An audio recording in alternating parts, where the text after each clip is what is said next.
Well, this is true. If you looked up incumbent in the dictionary, you might see a picture of John Larson, the 1st District Democrat, who looking to win his, get this, 13th term in the House. But could 13 prove unlucky for John? Democrat named Muad Harazi is petitioning to primary Larson following a crushing defeat at the party convention. But don't count Harazi out. He's raised in a lot of cash, raking it in. The former Chris Murphy staffer thinks it's time to give another Democrat, gave Larson a run for his money. Watch this. Mr. Larson's the longest serving member without a primary. This is a Democratic stronghold, which means truly there's been no alternative for voters for 24 years. I think it's time for voters to have a say, to have a choice in who's representing them.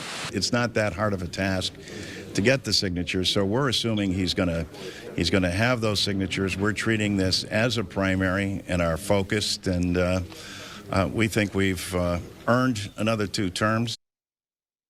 Well, the last time our pal John Larson didn't take a primary seriously, Bill Curry kicked his you-know-what, took it to 138 cities out of 169, a 16,000 vote plurality. You think your pal Larson's taking this one seriously? I think he is, and he learned his lesson. If you remember the next primary with Miles Rappaport, Suggs, and others, he ended up winning. I think he needs to. I'm not opposed to primaries. I actually like the idea. As long as they're out there talking about the issues, it's not character assassination and negative campaigning. Talk about the issues. Maybe it influences the debate. But John Larson's a proven leader. He's going to win this primary. He's going to go on to represent us in Congress for another 2 years. He'll leave when he's ready to retire. I just don't like the whole idea of primarying from the far left or the far right. Well, you know, I don't want to get John Larson in trouble in this primary as a Republican saying I think he's a really good guy. I sort of have the same feelings, Tom, that Joe does.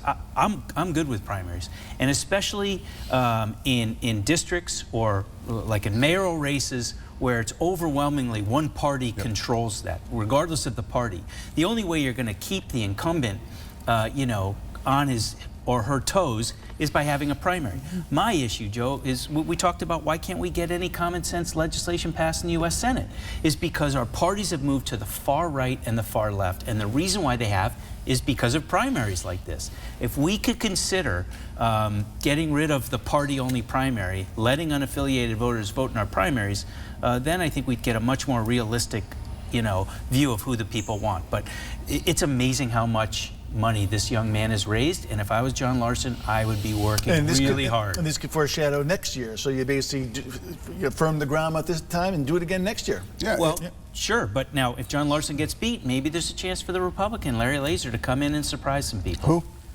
Who? Stop it. No, come on now. It isn't even politics, guys. All right, guys, so remember the conversations we've been having about bringing a little more civility back to politics? Well, next on Capitol Report, the exact opposite. Details when we get back. Don't go away.